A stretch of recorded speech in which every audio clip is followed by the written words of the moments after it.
Hello friends, स्वागत है आपका नोट्स बॉय 2.0 यूट्यूब चैनल में। इस वीडियो में हम लोग कंपाउंड माइक्रोस्कोप का कैसे यूज करते हैं और उसके हमारे साइंस में कैसे उपयोग है उसको हम लोग देखेंगे।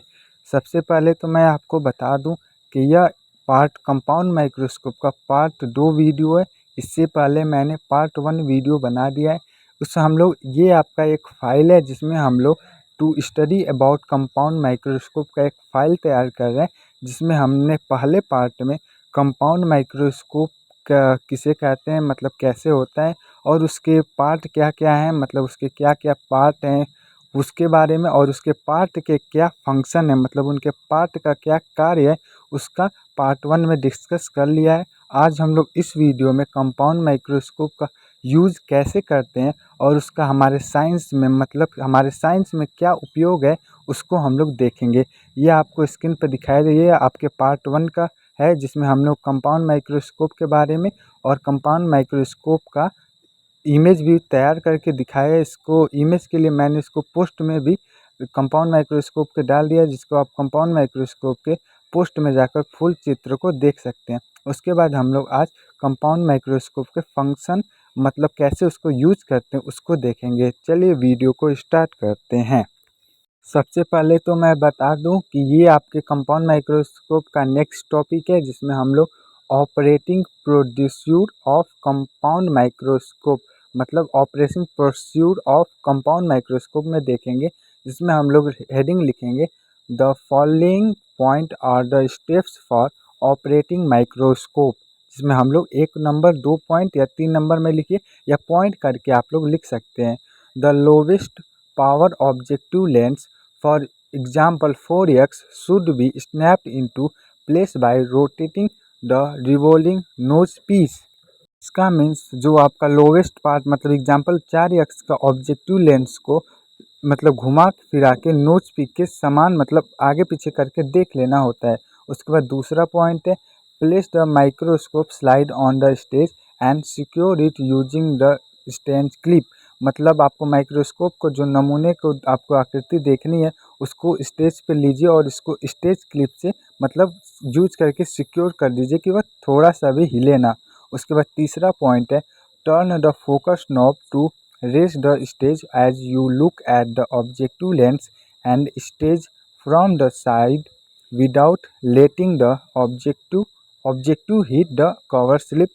Raise it as the high as it will go। उसके बाद आपको फोकस नॉब को, स्टेज को घुमाना है और उसको ऑब्जेक्टिव लेंस और स्टेज के बीच में उसको स्लाइड करके फॉर्म में स्ट्रेट करना है। उसको बिना ऑब्जेक्टिव लेंस को छुए और उसको कवर किए आपको उसको देखना, और ऐसा देखना है कि आपको पूरा इमेज दिखाई दे। उसके बाद हम लोग चौथा पॉइंट है adjust the focus knob to focus the image will looking through the eyepiece. मतलब वही बात है कि आपको फोकस नॉब को ऐसे मतलब स्ट्रेट करना है कि आपको आई पी उसमें से दिखना चाहिए, मतलब वो इमेज दिखना चाहिए। उसके बाद चौथा पॉइंट है adjust the light brightness and the condenser position for the high amount of light. मतलब आपने पार्ट 1 देखा होगा तो उसमें आपका कंडेंसर भी आपको मालूम होगा, लाइट सोर्स मतलब एक लेंस था, कॉन्वेक्स लेंस, वो उसमें लगा हुआ था जिससे आपको उसको लाइट देना था। लाइट सोर्स मतलब जो सनलाइट आती है उससे हम लोग उसको आई पी के नमूने पे भेजते हैं, जिससे हमें आई पी पर इमेज दिखाई देती है। उसके बाद चौथा मतलब पांचवा पॉइंट है when the sample is in the centre of the field of vision move the microscope slide. उसके बाद आपको फोकस नॉब को ऐसा सेंटर पे आपको ऐसे सैंपल को ऐसे सेट करना है कि आपको सैंपल मिल जाए। उसके बाद आपको माइक्रोस्कोप को स्लाइड को वैसे ही एकदम छोड़ देना है। उसके बाद आपका 6 नंबर पॉइंट है for the clearest image adjust the condenser and light intensity after focusing the sample using the focus knob. उसके बाद आपको जब एकदम एग्जैक्ट या क्लियर इमेज मिल जाए तो आपको एडजस्ट करना है कंडेंसर और लाइट को, फोकस करना है sample using the focus knob, मतलब फोकस नॉब को उस पर प्रेस करना है। इसको आपको बाई स्टेप करना है जैसे इसमें पॉइंट में दिया गया है। उसके बाद आपका मतलब 7वां नंबर है you can switch to the next objective lens once you observe a clear image of your sample with the lowest power objective the sample focus और the condenser and light intensity may need to be adjust. मतलब आपको objective lens से और बड़ा image देखना है तो आपको ऊपर एक कंडेंसर को आगे ऑब्जेक्टिव लेंस को मतलब 4x का है तो आप उसको 10x को लेकर और क्लियरेस्ट और लोवेस्ट पार्ट उसको देख सकते हैं। जैसे कि सैंपल में कंडेंसर में इंटेंसिटी वैसे ही रहने दीजिएगा, उसको मतलब एडजस्ट मत कीजिएगा। उसके बाद आपका 9 नंबर पॉइंट है make sure the objective lens does not touch the slide. मतलब आपको श्योर रहना है कि ऑब्जेक्टिव लेंस आपके स्लाइड पे जो नमूना है उसको टच नट कर रहा हो।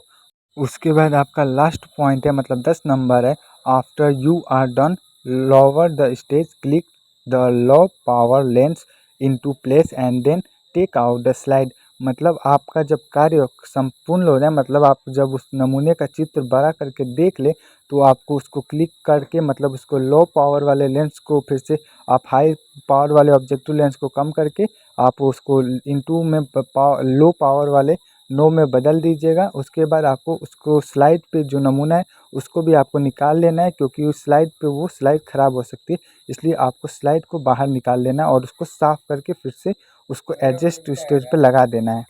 ये तो हो गया आपको कंपाउंड माइक्रोस्कोप को कैसे ऑपरेट करना है, मतलब उसमें आप किस नमूने को या किसी भी नमूने को बड़ा प्रतिबिंब लेंस की सहायता से कैसे देख सकते हैं। उसके बाद हम लोग कंपाउंड माइक्रोस्कोप का एक सूत्र होता है फार्मूला, उसको भी इसमें मतलब फाइल में लिखेंगे। इसका होता है फार्मूला टोटल मैग्निफिकेंट पावर, मतलब संपूर्ण आवर्धन क्षमता बराबर eyepiece magnification multiply objective magnification.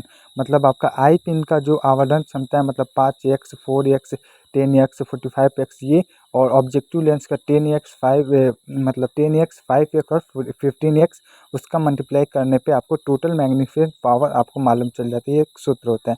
उसके बाद यूजेज ऑफ कंपाउंड माइक्रोस्कोप का मतलब माइक्रोस्कोप का कंपाउंड माइक्रोस्कोप का क्या क्या यूज है, जिसमें पहला है आपका बायोलॉजी, मतलब जीव विज्ञान के क्षेत्र में कंपाउंड माइक्रोस्कोप का क्या है study of plant and animal cells and tissues. मतलब प्लांट के और एनिमल मतलब जंतुओं के टिश्यू और कोशिकाओं को ऊतकों को देखने के लिए उसको आगे पढ़ाई के लिए स्टडी के लिए उसमें यूज होता है। उसके बाद दूसरा identification of bacteria and virus. इसका मतलब जीवाणुओं और विषाणुओं बैक्टीरिया और वायरस के मतलब जांच पड़ताल के लिए हम लोग कंपाउंड माइक्रोस्कोप का यूज करते हैं। उसके बाद दूसरा नंबर है medicine diagnosis of disease by, मतलब बीमारियों के जांच पड़ताल के लिए हम लोग कंपाउंड माइक्रोस्कोप का यूज़ करते हैं। मतलब analysis blood urine and other biological sample in pathology lab. मतलब हम लोग खून का मतलब खून जांच के लिए, यूरिन जांच के लिए और अदर बायोलॉजिकल सैंपल के लिए हम लोग पैथोलॉजी में इसका यूज़ करते हैं। उसके बाद चौथा नंबर है geology and material science study of the structure of minerals rocks and other materials. इसका मतलब हम लोग खनिजों रॉक्स मतलब पत्थरों और अदर मटेरियल्स के लिए हम लोग इसका यूज़ करते हैं स्ट्रक्चर के लिए, स्टडी के लिए। उसका चौथा नंबर है education used in school and university for academic experiment to teach students about the microscopic world. मतलब कंपाउंड माइक्रोस्कोप का यूज एजुकेशन मतलब शिक्षा में होता है, यूनिवर्सिटी और स्कूल में माइक्रोस्कोप वर्ल्ड को मतलब माइक्रोस्कोप के यूजेज और उसके बारे में बताने के लिए, एक्सपेरिमेंट के लिए। ये हो गई कंपाउंड माइक्रोस्कोप का टोटल आपको फाइल तैयार है, इसको आप कहीं भी यूज कर सकते हैं। यदि वीडियो अच्छा लगे तो लाइक करना ना भूलें और हमारे यूट्यूब चैनल को सब्सक्राइब जरूर करिए, ऐसे ही फाइल मिलती रहेंगी आपको इस चैनल पर।